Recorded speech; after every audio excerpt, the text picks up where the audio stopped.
Buenas noches a todos, bienvenidos. Esta es nuestra última sesión de este semestre.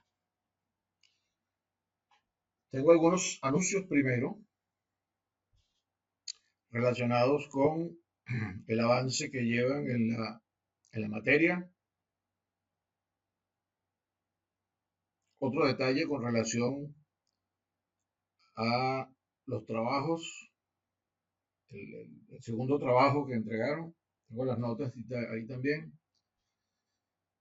Y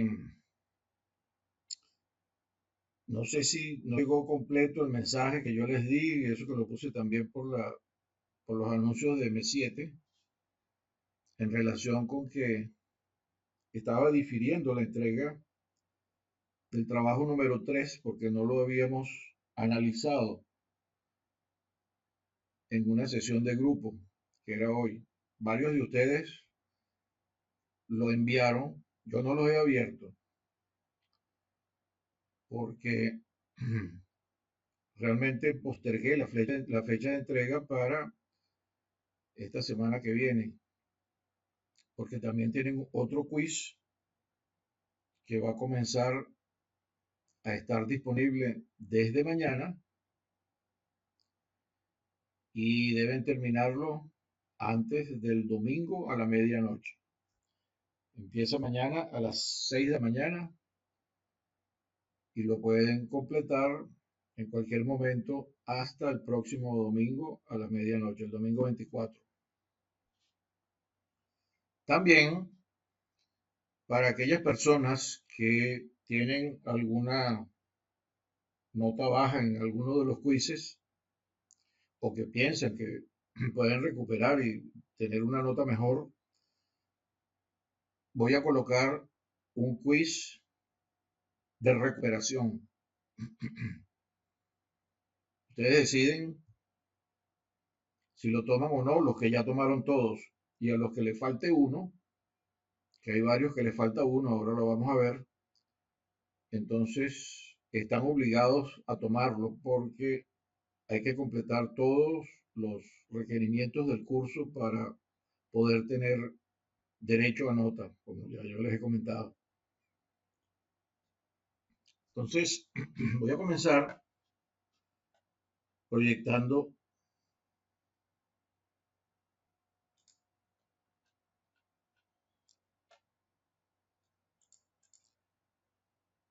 Este es un caso en el que intento,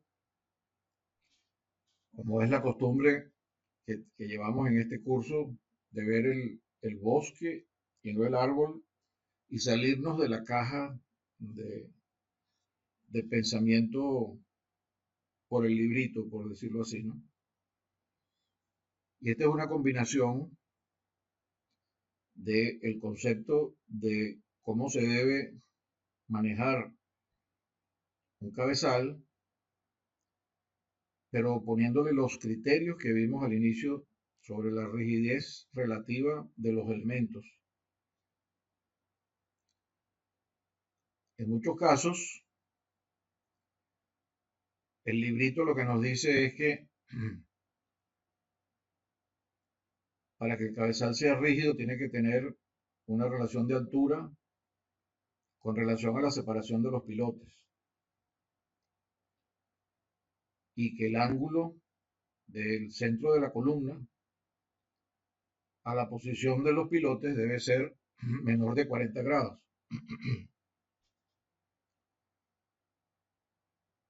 Y en general lo que nos plantean siempre es que llega una columna por, por cabezal. En este caso, lo que estamos viendo es que no llega una columna, sino que llega un muro.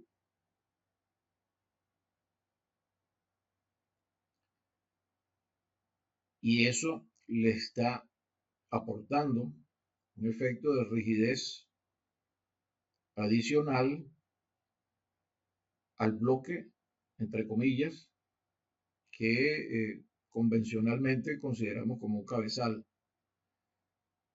En este caso hay que analizar con cuidado cuál es el efecto que va a tener ese muro en relación con la rigidez que estamos suponiendo o que debemos asumir para el cabezal, sobre todo en la dirección de 3 metros entre, entre separación de centros de pilotes,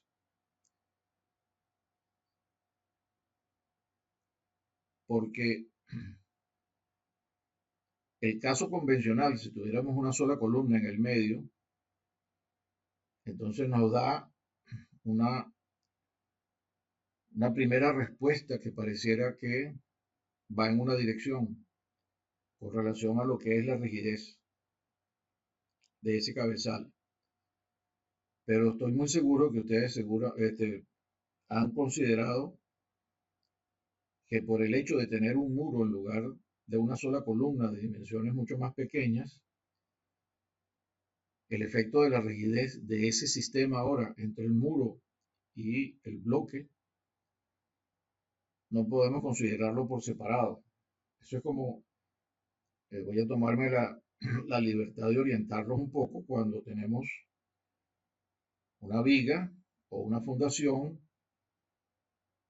que por la condición que necesitamos que tenga, nos vemos obligados a hacerle algún aditamento para cambiar su rigidez.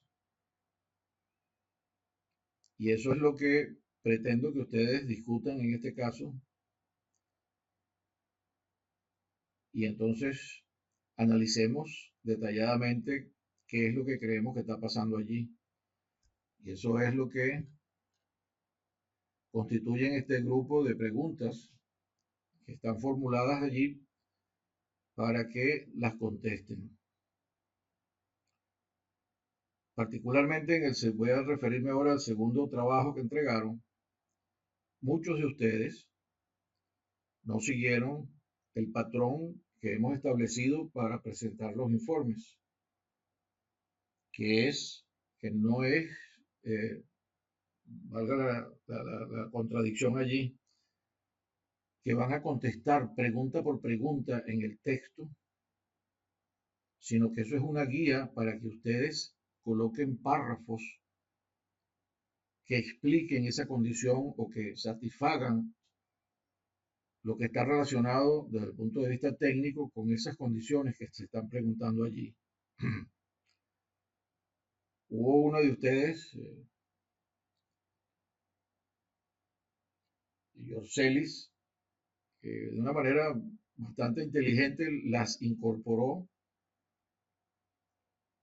indicando que en el texto que se presentan entonces estas incertidumbres y lo manejo más o menos con ese criterio. No está del todo mal, pero no es lo que necesariamente ustedes van a exponer cuando estén presentando un caso técnico para la revisión. En alguno que otro caso lo pudiesen hacer, pero traten de que no sea la costumbre. Estas son orientaciones para estar seguros de que estamos cubriendo una serie de detalles que son importantes desde el punto de vista de lo que vamos a evaluar y que va a revisar la persona que se encargue de aprobar o darle el visto bueno al trabajo que ustedes están haciendo cuando están en la vida profesional. Pero de ninguna manera se trata como que si fuera un trabajo nariciado, vamos a llamarlo así, ¿no? Que yo tengo que contestar esta pregunta y entonces esta pregunta se responde así. No, así no es como se prepara un informe. El informe se prepara siguiendo un razonamiento con, con las transiciones y los párrafos que haga falta para expresar las ideas y darle continuidad a todo el proceso que ustedes siguieron. Y esa es una de las razones por la que la mayoría de los segundos trabajos quedaron por debajo, porque entonces los análisis que estaban haciendo no estaban totalmente completos, a algunos les faltaban las conclusiones etcétera. Entonces, no me quise poner extremadamente eh, ácido, vamos a llamarlo así, con esa situación y prefiero hacérselos como referencia de manera que lo tengan presente para futuro, de que estamos pensando que estamos realizando un trabajo que va a revisar un profesional y que ese trabajo debe expresar claramente lo que estamos haciendo y cómo lo hicimos y por qué lo hicimos y qué fue el resultado que obtuvimos y las conclusiones, apoyando en la presentación de resultados la discusión de por qué estoy siguiendo ese razonamiento y estoy expresando esas ideas. Esto no se trata de que tengo que presentar algo para cumplir y no tener mala nota o que no, estamos entre profesionales, señores. Ni siquiera con los muchachos de pregrado, pues tengo que ponerme en este mismo plano que estoy conversando con ustedes ahora. Con ellos todavía porque no han tenido experiencia profesional, pero mi intención es que la vayan adquiriendo, por lo menos en el curso que están conmigo. De manera que espero que para el tercer trabajo esto tenga otra dimensión. Y otra cosa es que tampoco debemos limitarnos estrictamente a las consideraciones que se están preguntando allí. Ustedes pueden abrir su espectro de línea de análisis e incluir algunos detalles que no estén allí. Hubo solamente 2 casos en los que pude verificar de que utilizaron algunos conceptos que no estaban explícitamente mostrados allí, pero que enriquecen la discusión y entonces eso hace que haya esa variación de notas que ustedes pudieron ver.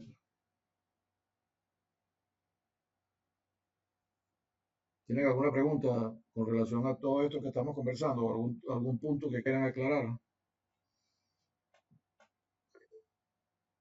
Dame un segundo para dejar de compartir y poder atender los que quieran decir algo.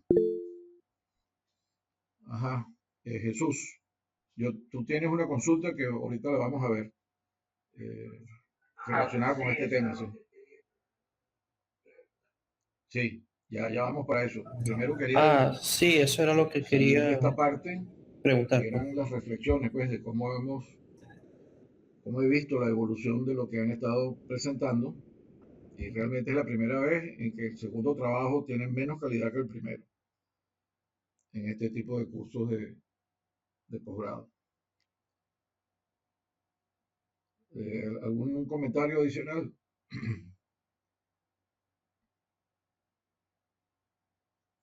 Ok, ahora voy a volver a partir para que veamos el caso de consulta.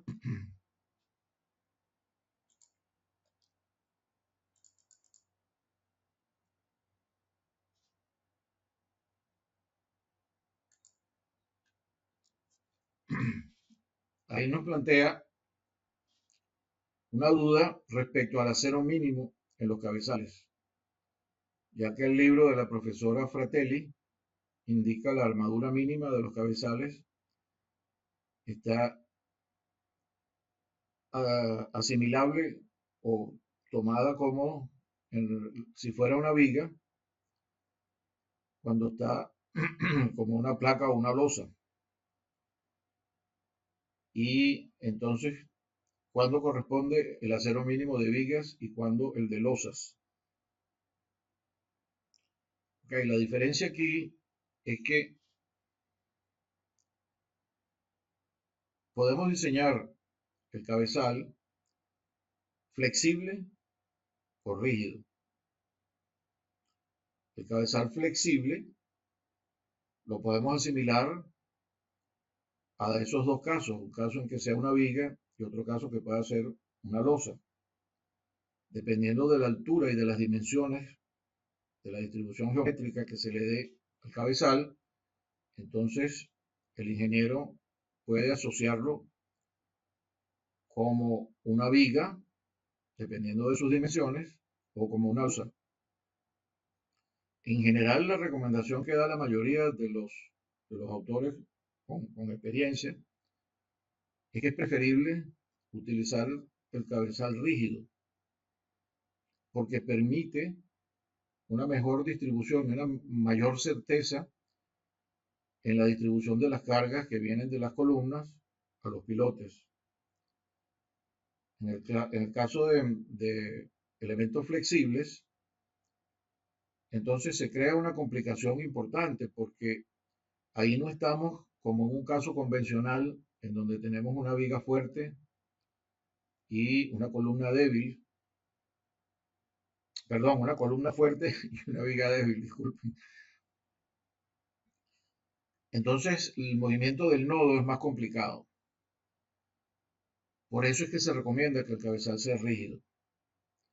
En todo caso, si deciden hacer un cabezal flexible, entonces es criterio del ingeniero en función de las dimensiones que tiene. Y por eso ella refiere que si se parece más al que está en la sección 7.4 es como una viga, o si está en la sección 7.7 es como una placa o una losa,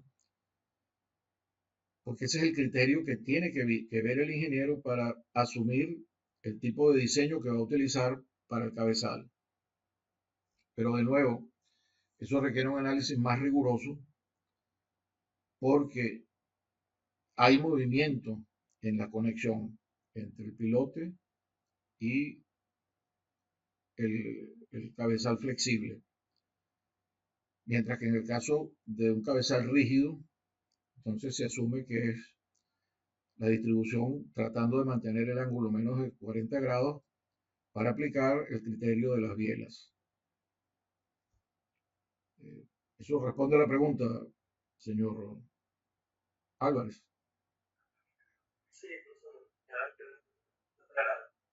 Perfecto.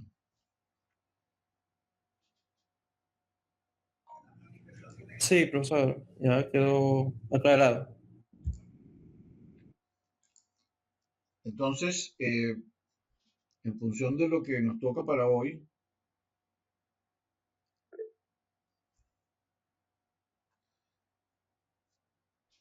ajá, adelante, señor Figueroa.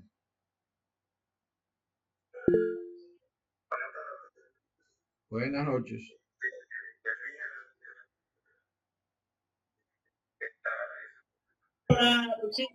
¿Cómo está, doctor? Buenas noches. El líder le quería preguntar, estaba revisando, bueno, los temas del método de las bielas y me acordé del ejercicio 2 que en la imagen que mostraba, ¿no? Del plan de distribución de los pilotos. Ahí decía que el cabezal era rígido, pero habían separaciones de hasta 4 metros, o sea, creo que en la dimensión era 4,4 metros, y la altura del cabezal era 1,5 metros. Entonces no lo vi como, o sea, como que se pudiera aplicar el método de las bielas por el tema de los propios, del tema de los ángulos, ¿no? Y la altura útil del cabezal. Quisiera saber si hay otra consideración, otro método, que seguramente los hay, para determinar, digamos, Muy bien. este cabezal En mínimo, ¿no? principio, no que no conozca, ¿no? Aparte de las bielas No he investigado y de mucho los criterios que ponen últimamente para con ti. relación a eso, pero precisamente ese es el tema del tercer trabajo. En este caso tienes un cabezal de casi 4 metros de largo, tiene 80 y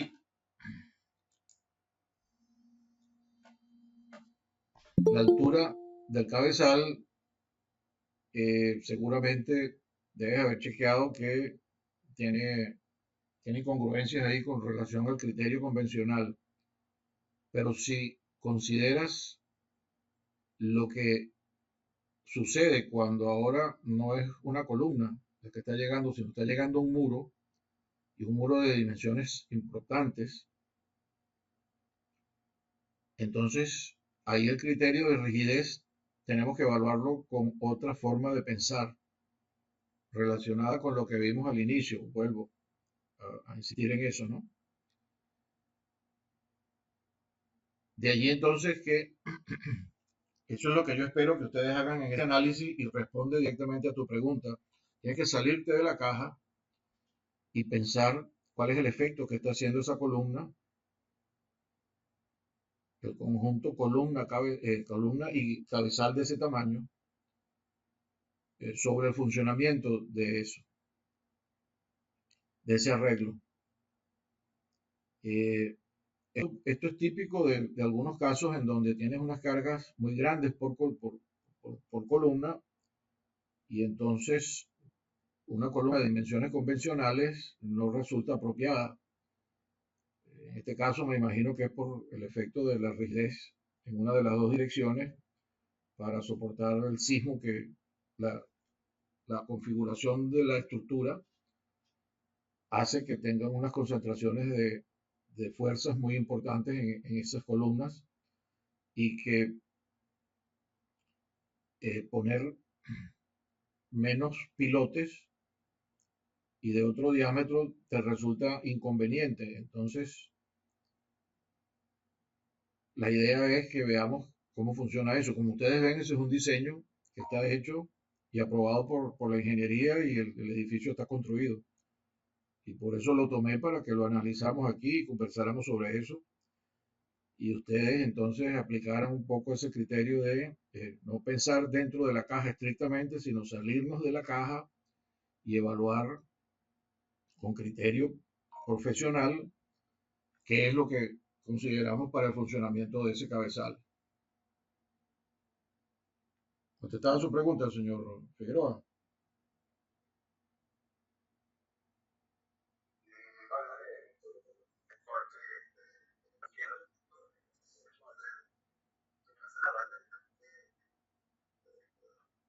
Ajá. Bueno, leer un poco, porque me estaba refiriendo más que todo al ejercicio, ¿no? Al pasado, al del tanque verificador, ¿no?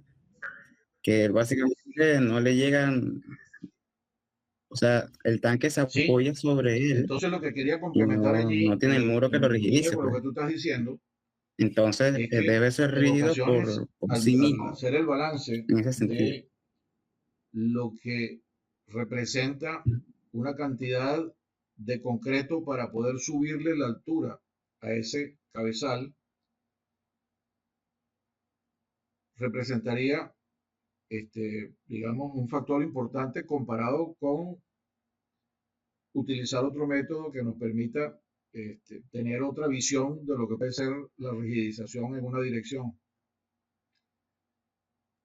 Y de allí, pues, este ejercicio, que va en línea con lo que tú estás preguntando.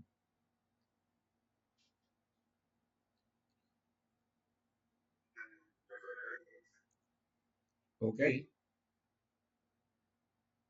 ¿Alguien más tiene algún comentario? ¿Alguna pregunta?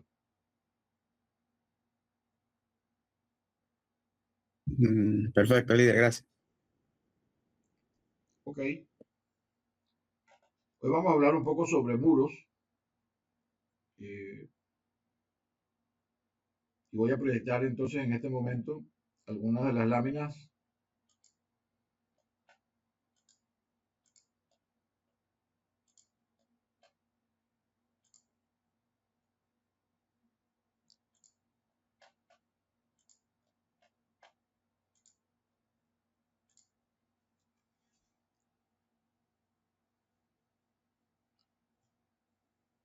Vamos a hablar sobre todo de los tipos de muros, sus sistemas constructivos, su funcionamiento y vamos a dar algunas nociones relativas a los empujes de tierra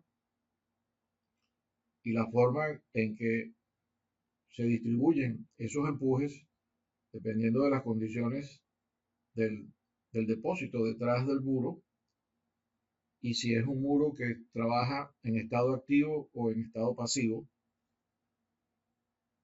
con el cual ustedes entonces pueden hacer el diagrama correspondiente para sacar los esfuerzos cortantes y los momentos y poder hacer la distribución de acero y el detallado.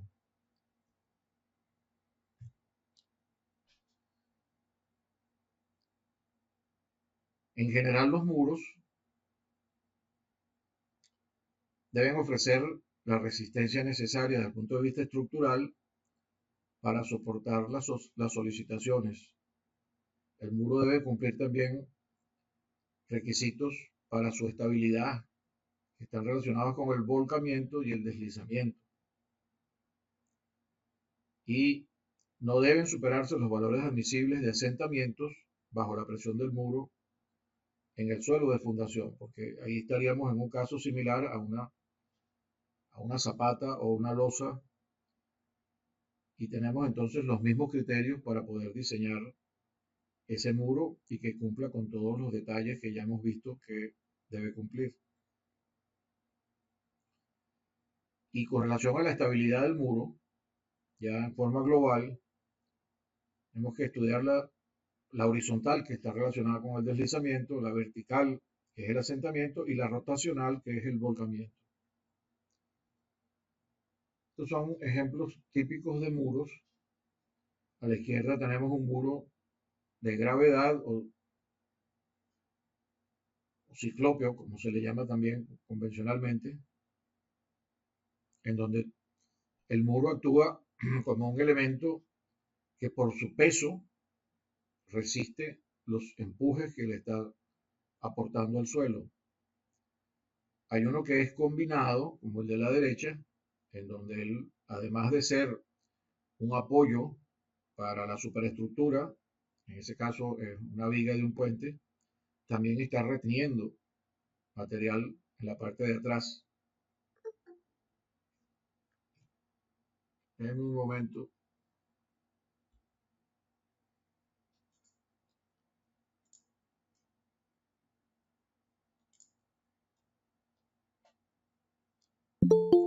Vamos acá.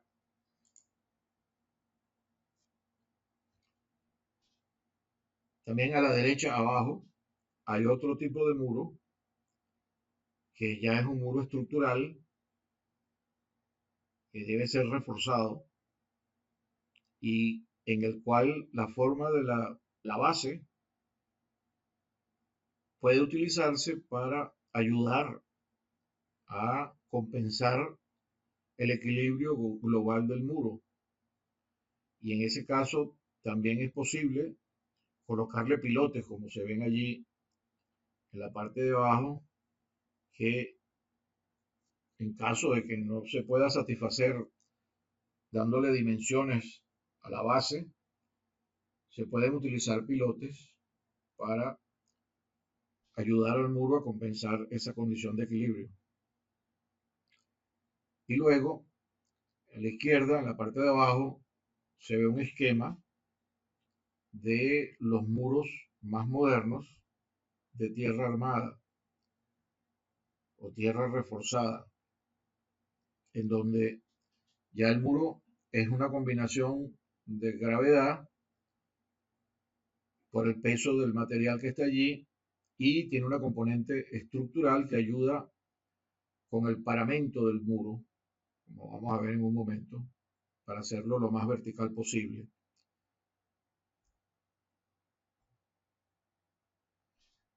Aquí tenemos la diferencia entre un muro de gravedad y un muro estructural, como ya lo estuvimos viendo. Y noten que en la mayoría de los casos, como están representados ahí esquemáticamente, el muro, lo ideal es tratar de poder hacerlo por debajo de la superficie del terreno hasta cierto punto, o sea, que la base quede por debajo, porque eso nos va a dar un efecto positivo en relación con los potenciales movimientos del muro, sobre todo para el deslizamiento y el volcamiento en algunos casos, porque cuando el muro trata de deslizar hacia la parte donde tiene menos apoyo, el lado que está libre, entonces tenemos el efecto de un empuje pasivo sobre el material que está por encima de la base del muro, del lado que tiene eh, el lado externo hacia la atmósfera o hacia el agua, dependiendo de dónde esté colocado el muro. Y eso es un efecto muy positivo porque, como vamos a ver ahora, los empujes de tierra pasivos son muy grandes. Cuando uno está empujando un material para tratar de desestabilizarlo, un elemento de cierta altura, un depósito de cierta altura, lo estamos empujando para hacerlo fallar contra el depósito. Los empujes de tierra son bastante grandes. Entonces eso siempre es un elemento que hay que tomar en consideración porque ayuda a la estabilidad general del muro. Aquí tenemos una clasificación general que da la profesora Fratelli. Entonces los muros pueden ser de gravedad, que pueden ser de concreto normal o de concreto ciclopio, y pueden ser de semigravedad. Cuando no queremos gastar mucho concreto, entonces reducimos un poco el tamaño del muro y los reforzamos en los paramentos de manera que nos ayude a la integridad del muro. Después tenemos los muros de gravedad y fricción, en donde están los muros de gaviones, los sacos de suelo cemento, está la tierra armada o tierra reforzada, está la tierra con geotextiles, está el tipo creep wall, que es una pared tipo cuna, y los de mampostería. Y luego vienen los estructurales que están en la parte final, que están en cantilever o voladizo, los que son con voladizo pero tienen contrafuerte. Están los muros colados, que esos son ya colocados totalmente dentro de del depósito y después se elimina a un lado. Eso se utiliza mucho para hacer excavaciones en los sistemas como el metro y similares. Los muros pueden tener pilotes, como ya vimos. Están las tablestacas, que son otro tipo de esquema para hacer un muro. Estos son elementos metálicos que se hincan. Está el muro de concreto proyectado, que generalmente se utiliza disculpen, con anclajes. Están los muros para sótanos de edificios, que generalmente pueden ser combinaciones de algunos de estos tipos de muros estructurales. Aquí tienen una representación de lo que son algunos de esos tipos de muros. Aquí tenemos el muro de gravedad, que puramente por su propio peso. El de semigravedad, en donde le colocamos entonces un elemento de refuerzo en la zona que está más exigida y nos ayuda también con el paramento del muro. Está el muro en cantilever. Y fíjense una cosa bien interesante del muro en cantilever es que el muro en cantilever se utiliza mucho porque este peso de todo este material que está aquí contribuye a la estabilidad del muro. Entonces, en algunos casos son ideales cuando no tenemos mucho espacio para poder poner un muro de gravedad. Se utiliza entonces este tipo de muro, pero tiene que ser bien reforzado. Y si el reforzamiento, digamos, no es suficiente y queremos hacer una sección delgada, entonces extendemos la base del muro y le colocamos contrafuertes. Esta es una tabla estaca en la cual entonces utilizamos un sistema de apoyo constituido por pilotes para poder tensar y mantener la parte superior de la tabla estaca en equilibrio para que no sea deformada, porque es una sección muy delgada. Y cuando es muy alta, entonces puede tener problema de que puede deflectar en esta dirección. Eso se resuelve entonces utilizando un tensor. Y esto es un caso similar al de un muro proyectado. La diferencia es que en lugar de tener la tabla estaca, se tiene entonces aquí un muro proyectado, se refuerza la pared o el extremo, la cara externa, con acero, se le proyecta concreto y en algunos puntos también se colocan entonces estos elementos tensores que en este caso no deben llevar pilotes porque no se pueden construir cuando es un muro muy alto, un talud muy alto, y lo que se hace es que este tipo de tensores se logran con anclajes. Y el anclaje hay que tener la visión de colocarlo más atrás de la zona del muro que se va a movilizar detrás de él, por razones obvias, ¿no? Y aquí tenemos entonces un sistema de muros para zonas marítimas sobre todo, en donde podemos combinar elementos de peso propio con piedras o elementos de mucho peso y también con gaviones o puede ser tierra armada también en esta sección. Aquí tienen algunas dimensiones y geometrías características para este tipo de muro estructural y de gravedad y semigravedad. Esto no es que sea, digamos, una camisa de fuerza, pero son esquemas que ayudan con la experiencia que han tenido ya la mayoría de los ingenieros que han trabajado en este tipo de estructura. Un detalle muy importante ahora para el funcionamiento del muro es que el drenaje hay que tratar de colocarlo en la parte inferior del muro y tener un sistema que permita sacar esa agua que se está colectando. De tal manera que todas esas disposiciones que ustedes ven de ponerle los elementos de drenaje en la parte superior son de muy poca ayuda porque el agua se sigue almacenando detrás del muro y solamente sale la porción que esté por encima de donde está el punto de drenaje.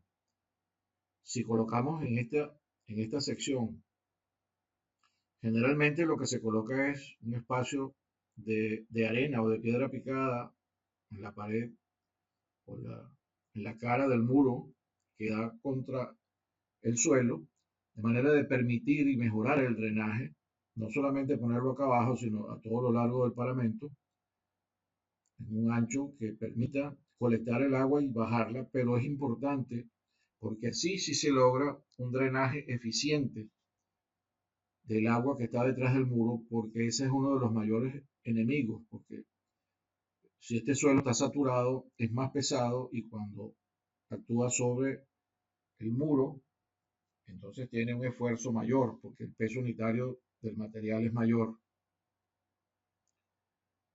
Entonces, esto es importante que lo visualicen y lo tengan bien claro porque mucha gente no tiene esto claro y coloca los drenajes en la parte superior y esos son los menos eficientes.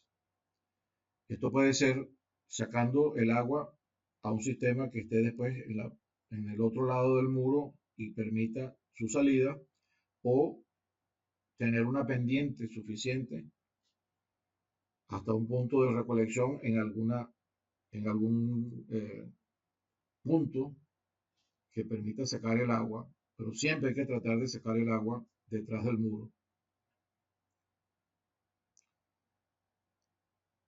El muro puede tener una superficie inclinada detrás de él, cuyo caso va a cambiar la distribución de fuerzas sobre el muro. Este es un método para buscar el equilibrio del muro basado en análisis de fuerza y además puede tener una estructura también colocada sobre el material que el muro está soportando, en cuyo caso también entonces la distribución de fuerzas cambia. ¿Algún comentario? Ok. Este es el análisis para la estabilidad general o global del muro.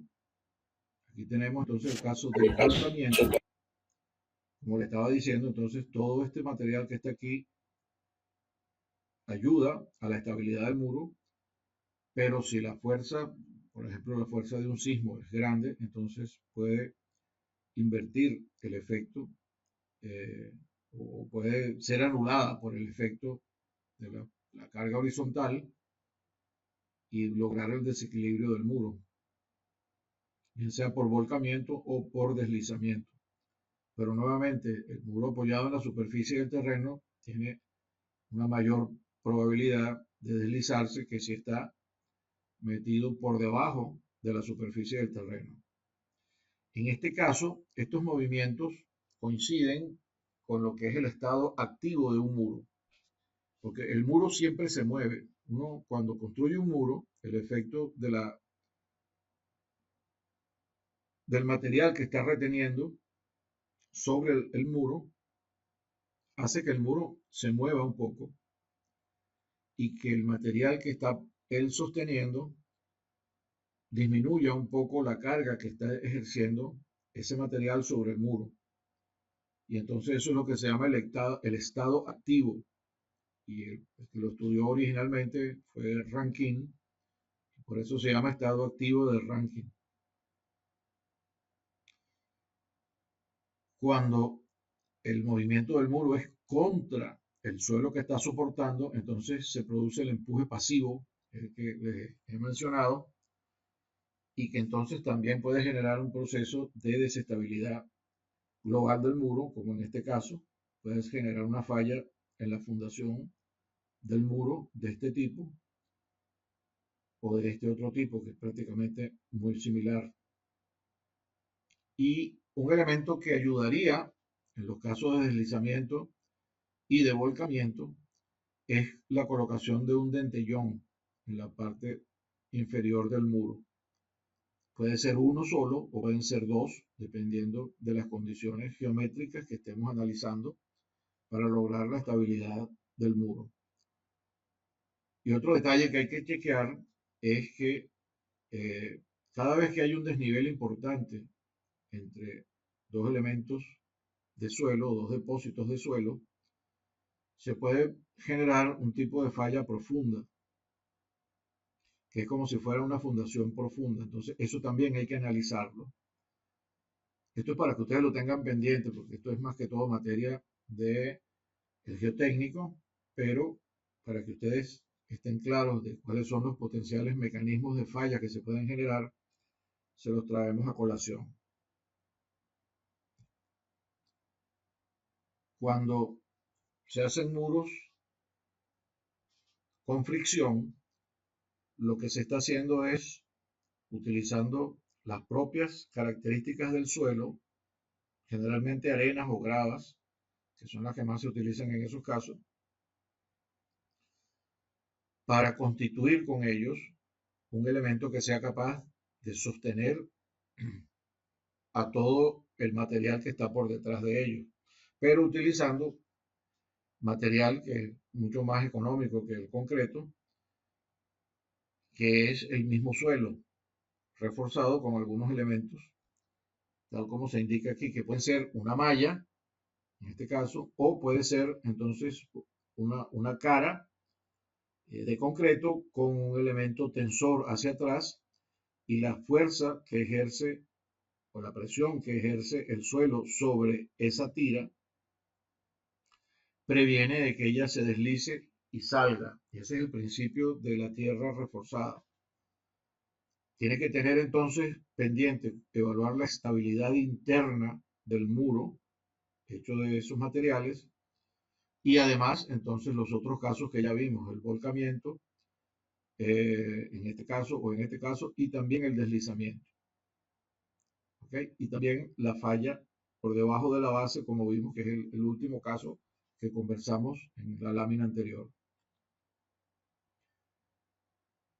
En este caso se está utilizando entonces un paramento frontal largo en donde están estas tiras de materiales sobre las cuales se compacta el material con este tipo de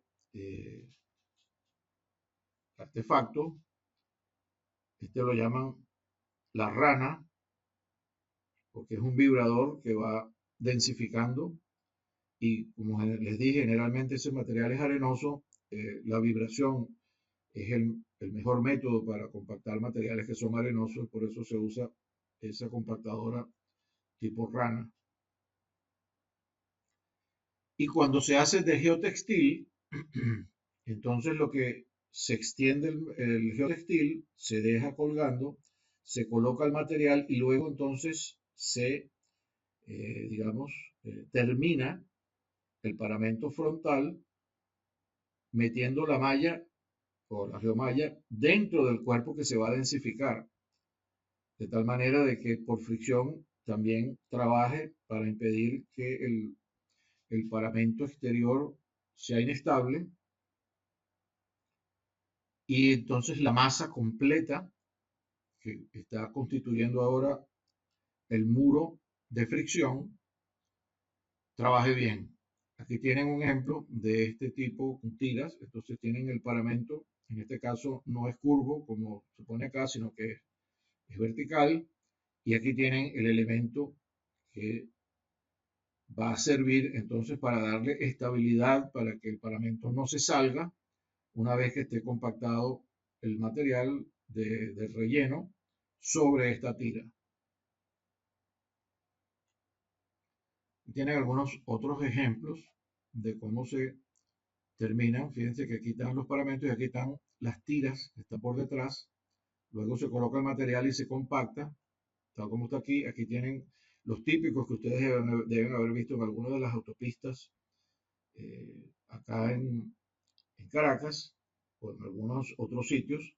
Entonces el paramento son elementos que se ensamblan unos con otros y tienen la tira hacia atrás que luego se rellena y se compacta. Esta es una combinación de muros de gravedad con este muro de gravedad con otro tipo de muros que permite entonces el acabado final del paramento que estamos viendo, pero ya sabemos que por la parte de atrás hay toda esta otra composición de materiales que permiten el equilibrio del muro.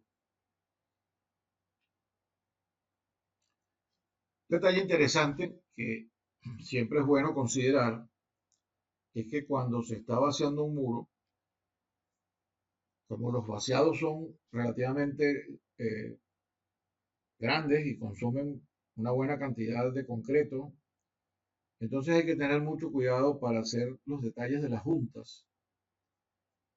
Entonces, generalmente primero se vacía la base y se le deja a la base entonces una forma que permita el adecuado contacto de lo que va a ser la parte vertical del muro, o el paramento principal del muro, con la base. Y por supuesto que aquí va el acero estructural, si es un elemento reforzado o si es un elemento de gravedad, entonces también con mucho más razón tenemos que estar muy atentos a los detalles de las juntas, que deben ser lo mejor acabadas posible, tratando que haya esta forma de ensamble de uno con otro y evitar este tipo de juntas con acabado irregular y que no están permitiendo un buen acople entre las secciones de concreto sucesivas.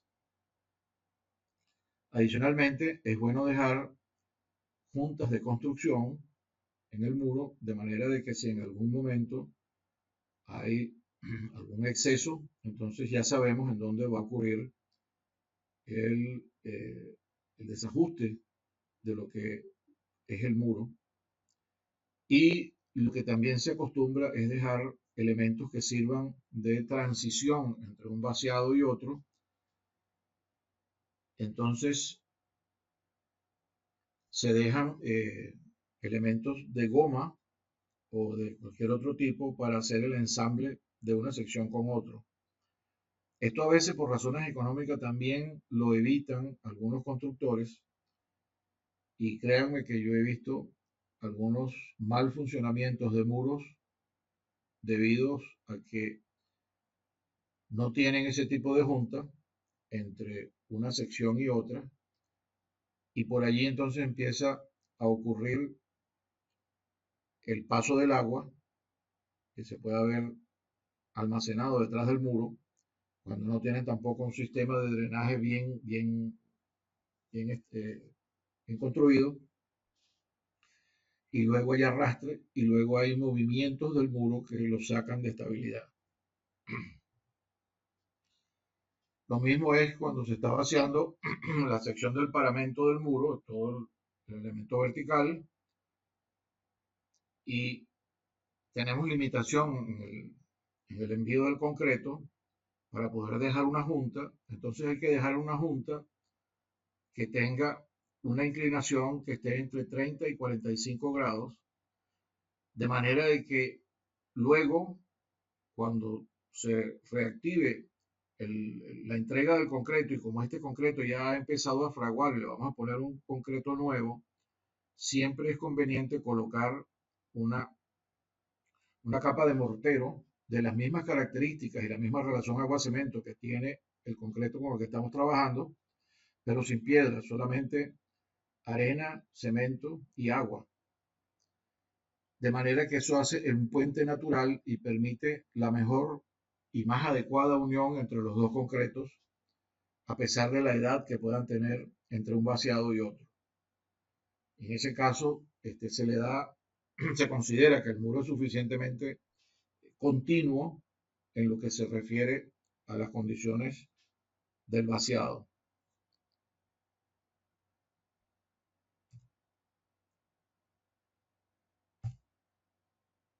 Entonces tenemos ahora, muy rápidamente, vamos a ver cómo se distribuyen las fuerzas y las presiones detrás del muro. Y como ya dijimos, hay de dos tipos.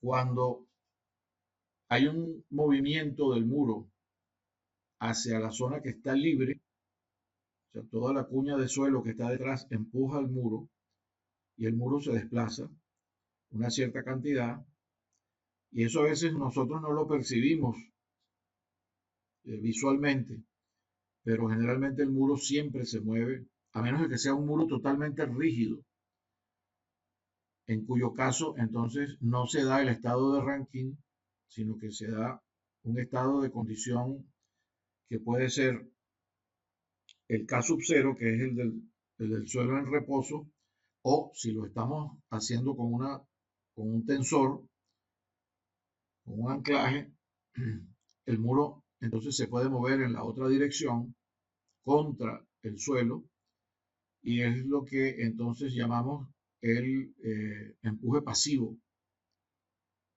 ¿Okay?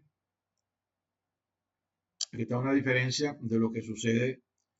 El empuje pasivo puede tener todo este, digamos, efecto de fuerza sobre el muro, y aquí están los valores de los desplazamientos, o de las, este, las deformaciones a las que puede ocurrir en caso de que sea arena o que sea arcilla.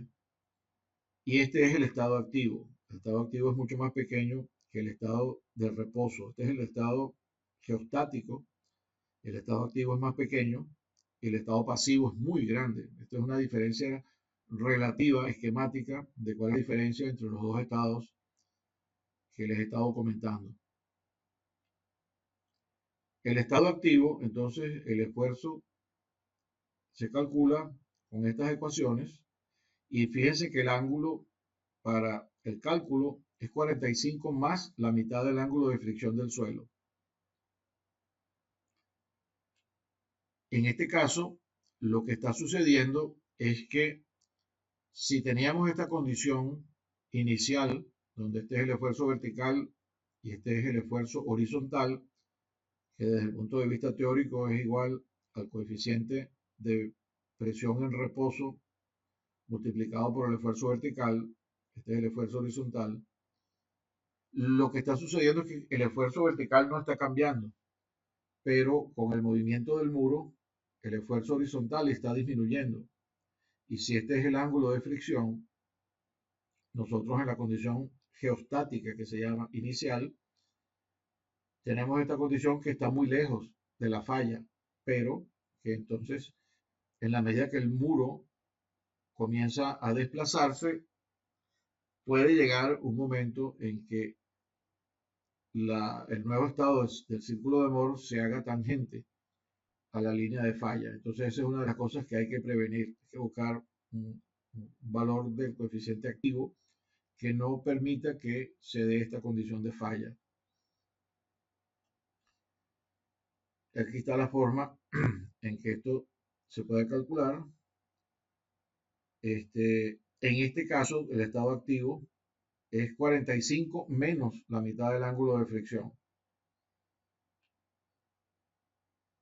45 menos phi medio. Aquí está cómo se determina el valor de la profundidad hasta la cual pueden ocurrir grietas dependiendo de las características del suelo. Esto solamente informativo para ustedes. Y dependiendo de la inclinación y de si hay construcciones encima del muro, pues entonces los coeficientes de estado activo cambian dependiendo del ángulo de fricción del material, cuán compactado esté.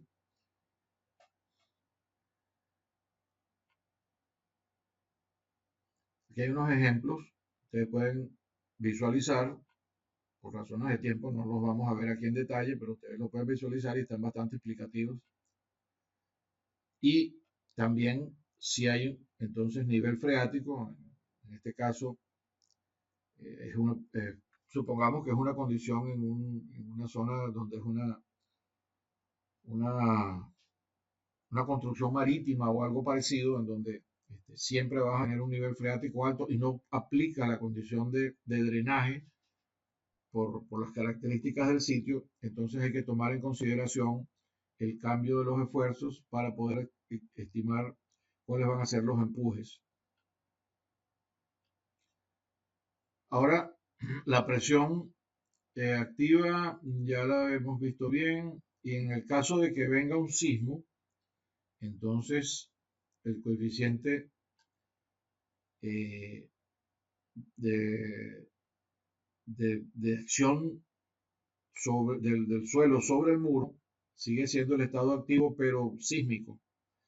Y esto es un análisis que hicieron unos japoneses, Mononobe Okabe, que lo hicieron hace muchos años, pero lo hicieron tan bien que eso no ha cambiado en un montón de años y todavía se sigue utilizando estos factores de Mononobe Okabe para calcular el estado activo en caso de un sismo. La fórmula es esta fórmula que está aquí, una fórmula bastante grande, pero todos los parámetros son los parámetros que están puestos acá. Esto también es informativo para ustedes. Y ahora vamos con la presión de estado pasivo. Entonces aquí es cuando se utiliza el ángulo de 45 más phi medio para calcular el empuje. Fíjense que entonces es un empuje bastante alto en comparación con el otro, que es 45 menos phi medio. En este caso es 45 más phi medio, y entonces eso da un coeficiente de presión pasiva del ranking muchísimo más grande. Y en este caso, lo que está sucediendo es que hay una inversión de esfuerzos. Si el estado inicial era este que tenemos acá, entonces lo que está sucediendo es que estamos empujando ahora contra el muro contra el suelo, quiero decir, y entonces el valor del esfuerzo horizontal empieza a aumentar. Y eso hace que el círculo de Moore vaya haciéndose cada vez más pequeño hasta que iguala al esfuerzo vertical. Estamos prácticamente sobre un punto. Y luego sigue creciendo si el empuje continúa. Y igual que en el caso anterior, puede llegar un momento en que entonces el círculo de Moore toca a la envolvente, que sería el caso extremo que deseamos evitar. O sea, que siempre es bueno tener un estado pasivo que nos permita entonces un equilibrio y que no llegue el suelo a tocar la envolvente, porque generaría una falla masiva detrás del muro. Luego tienen un resumen, ya tenemos aquí las características, ya vimos Y ajá, cuando se trata de elementos que impiden el movimiento del muro, entonces se modifica el estado de fuerzas detrás del muro. Este es en el caso en donde se colocan lo que se llaman elementos rigidizadores cuando se están haciendo excavaciones, por ejemplo, que llaman struts. Entonces, aquí está el struts. Dependiendo del tipo de suelo, entonces el estado activo, porque es un movimiento de la masa de suelo hacia donde se está haciendo la excavación, entonces es el estado activo de Rankine y en este caso tiene una distribución que se puede considerar uniforme, en el caso de que sea una arena, en el caso de que sea una arcilla dura que esté fisurada, entonces ya no es una distribución uniforme, sino que es una distribución que tiene esta forma cónica. Y en el caso de que sea una arcilla que no es dura y fisurada, sino que es una arcilla media a medio blanda, blanda a media, entonces es una distribución de esta manera. La parte superior prácticamente no hay carga, igual que en el caso de la arcilla dura, pero luego entonces se transmite uniforme hasta el fondo del paramento del muro. Luego siguen algunos ejemplos y esto es lo que hemos considerado como el material completo del curso. El análisis estructural, entonces ustedes deben hacerlo usando esos diagramas que vimos en la última parte, simulando entonces con el tipo de suelo, estableciendo cuál es la forma del empuje que va a tener el suelo sobre el muro, particularmente para el estado activo, pero también lo pueden hacer para el estado pasivo, y con base en esos empujes, entonces determinan sus diagramas de esfuerzos, sus diagramas de momento, y allí pueden establecer entonces la cantidad de acero que van a necesitar y pueden hacer el detallado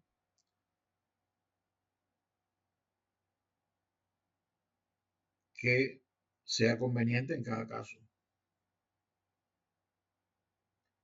Entonces ahora tienen un tercer quiz, como les dije, que está relacionado con este material sobre muros, bastante sencillo.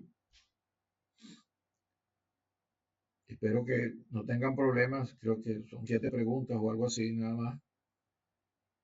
Y luego está, como les comenté al inicio, el quiz de recuperación para los que consideren que tienen alguna nota que pueden mejorar. Ese también va a estar activo desde el día de mañana hasta el domingo a la medianoche. Empieza a estar activo mañana a las 6 de la mañana, una vez que viéramos esta última sesión, y va a estar activo hasta el domingo a la medianoche. Y el trabajo, el tercer trabajo, yo les había dicho entonces que no era la fecha límite de entrega, como siempre, la clase de hoy, porque hubo una clase que no tuvimos y no pudimos hacer la revisión del caso o la discusión con relación a la rigidez relativa que ya conversamos del cabezal, que está en el ejemplo, perdón, que está en el trabajo. Y eso también tienen chance los que quieran. Yo no he abierto los que mandaron, no los he tomado, porque no habíamos tenido esta discusión. Y a mí siempre me gusta que tengamos esta discusión para aclarar detalles sobre lo que se desea que ustedes contesten en ese trabajo que se les asigna. Entonces ustedes consideran que lo que ya enviaron está al giorno, entonces yo lo tomo, pero si lo vuelven a enviar, yo voy a tomar el último que ustedes envíen, porque ahora tienen un poquito de más claridad en relación con lo que queremos. Y para los que llegaron tarde,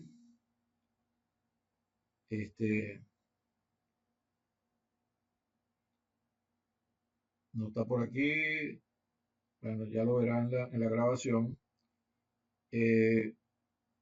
Espero que la calidad de el trabajo número 3 relacionado con el análisis de ese cabezal esté a la altura de lo que un profesional con las características que ustedes ya están adquiriendo, no solamente en relación con la parte técnica, sino con su capacidad de expresar de una manera clara a los otros profesionales las ideas y los criterios que ustedes han utilizado con su justificación, mejoren la calidad del tercer trabajo.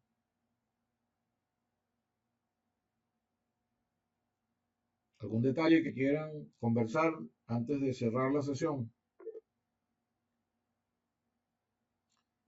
A ver, señorita Linares.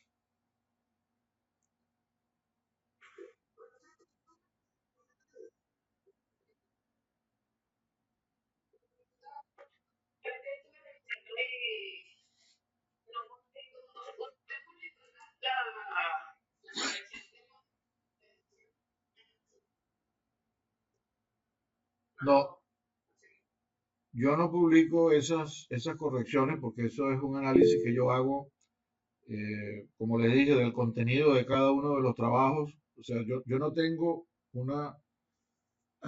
Profesor, tengo una duda. una respuesta de cada uno de los casos Respecto, que estamos comparando. es Por que eso estuve los discutimos revisando aquí en las y sesiones.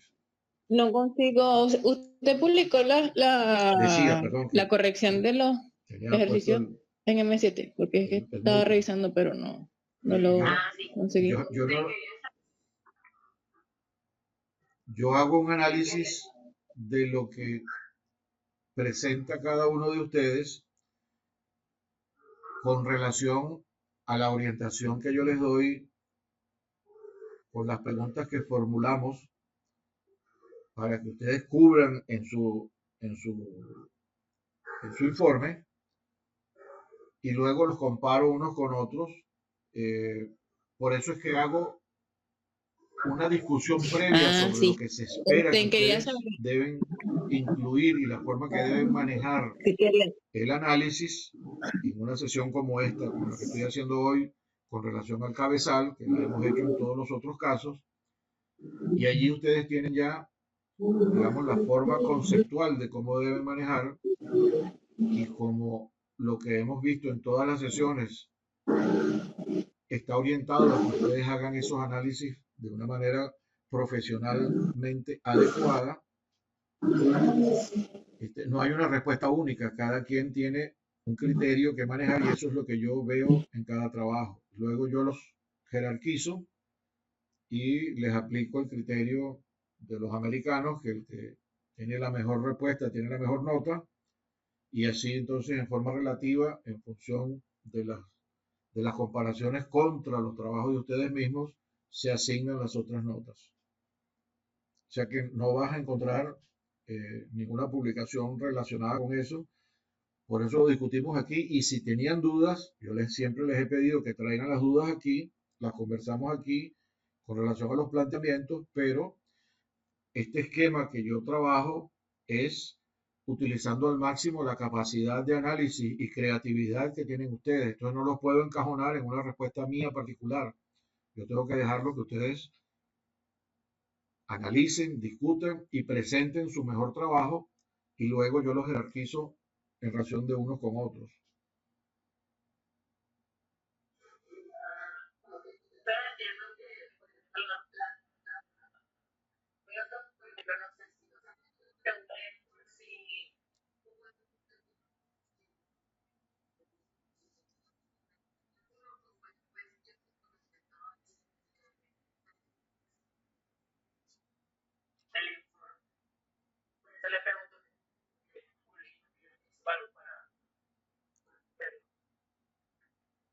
Bueno, con relación a eso te explico lo siguiente.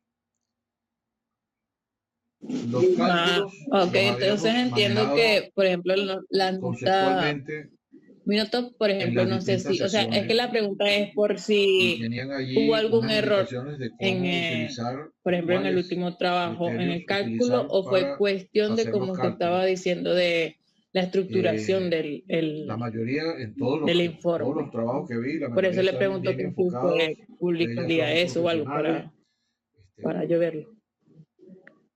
a pesar de que yo miro que estén planteados de una manera adecuada los cálculos, en la mayoría de los casos, prácticamente todos los casos están bien planteados. Algunos trabajaron con unas unidades, otros con otras unidades, pero lo que yo más analizo es precisamente la discusión que hay en relación con esos resultados, porque eso es lo que más importa, porque además yo les he hablado mucho del autochequeo. Ustedes entonces deben buscar una manera de verificar y tener confianza en que el cálculo que ustedes están haciendo es un cálculo que expresa la seguridad que usted tiene ante eso. Entonces, lo que más tiene peso en lo que yo analizo es la discusión, la amplitud que le dieron a la interpretación, nuevamente el análisis de cada caso junto con la discusión y las conclusiones.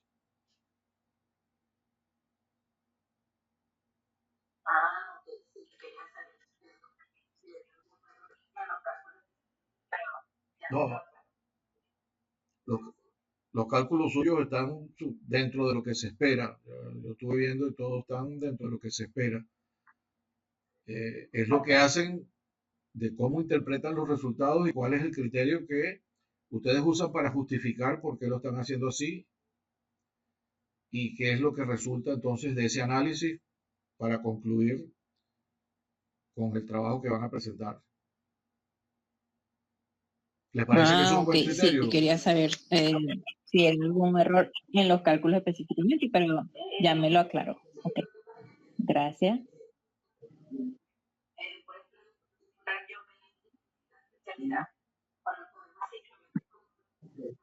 Ok,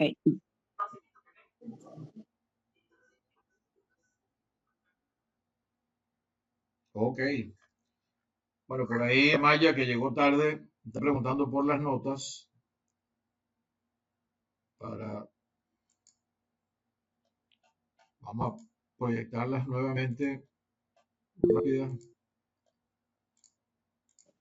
sí, sí, lo que pasa es que Verán las tenía la notas inseguridad porque, nuevamente para los que por llegaron ejemplo, en mi tarde, particular yo puedan me inscribí mirar en esta especialidad para poder básicamente como cómo van. A la llenar los izquierda están los espacios vacíos de quizzes, conocimiento que tengo. el primer quiz y el Entonces, segundo por eso quiz, preguntas lo de los cálculos, que son pues. esas dos notas que están allí, y a la derecha están los dos trabajos. Y nuevamente el mensaje que estoy dando es que bajó la calidad del segundo trabajo con relación al primero en estos aspectos que yo le acabo de mencionar ahorita. Profesores, indica que el curso termina el 24.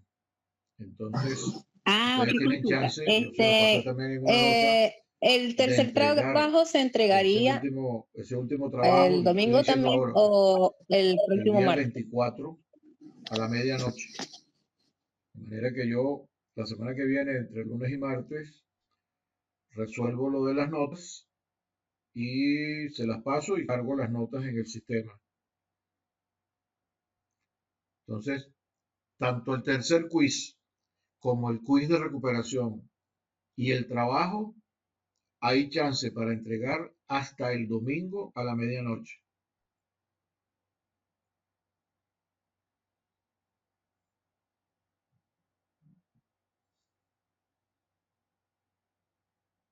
¿No hay más preguntas? ¿No hay más dudas? ¿No hay más aspectos que aclarar? El quiz de recuperación está disponible desde mañana a las 6 de la mañana hasta el domingo a la medianoche. No, el quiz número 3 es sobre muros. Hay un quiz número 4 que es el quiz de recuperación. porque no lo he publicado. Estaba esperando a darles este mensaje y yo lo voy a publicar ahora justo en lo que termine esta sesión. Y el trabajo también tienen chance de entregarlo hasta el domingo a la medianoche. ¿Cuándo será disponible el quiz de recuperación?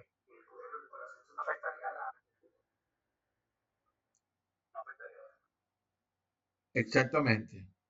El que tome el quiz Ok, de es el que dice quiz recuperación, número 3. la nota que saquen allí, yo la veo contra la nota que tengan Ok. más baja y la cambian. Y si tienen menos nota en esa es la que va. A mí no me aparece. Eso quiero que lo tengan claro también. Si usted hace un quiz de recuperación, porque usted tenía 12, y el de recuperación le da 10, le quita el 12 y se le queda el 10. Porque el de recuperación quita la nota más baja. ¿Ok? Ese es el Y el criterio. quiz de recuperación solo La afectaría idea el es, quiz de nota más baja. No afectaría a los la demás. idea es recuperarse y tienen que prepararse bien. Porque la nota que saquen allí va a sustituir la más baja, cualquiera que sea. Y si es más baja en el quiz de recuperación, esa es la que va a quedar.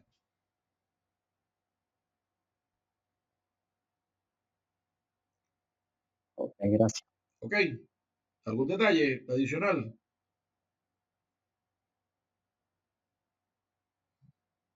No se olviden de llenar la evaluación de los profesores. Es importante. Como les puso Elena allí, es muy importante.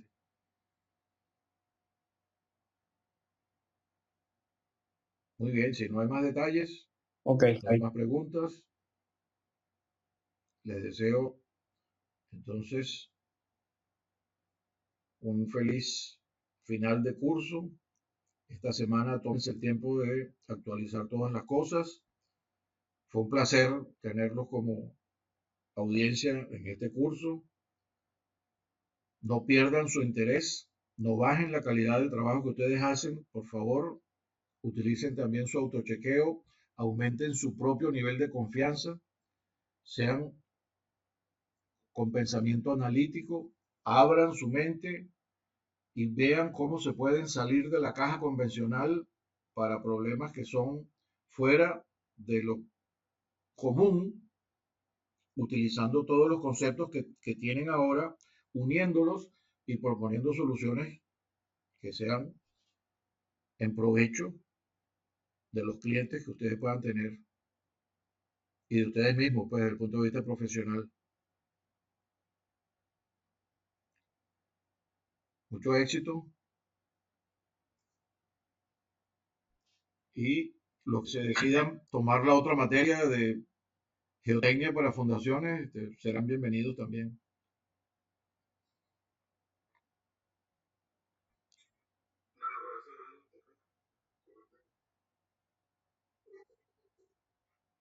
Gracias a ustedes.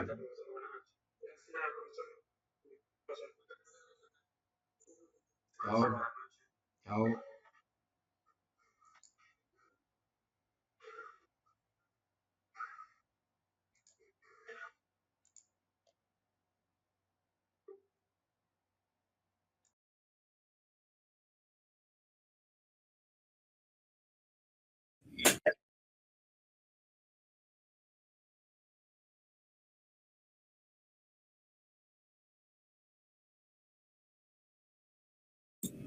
Bueno, profesor, un gusto, pues. Igualmente. Gracias, profesor. Gracias, profesor. Buenas noches. Gracias, profesor. Un placer. Muchas gracias, profe. Gracias, profesor. Buenas noches.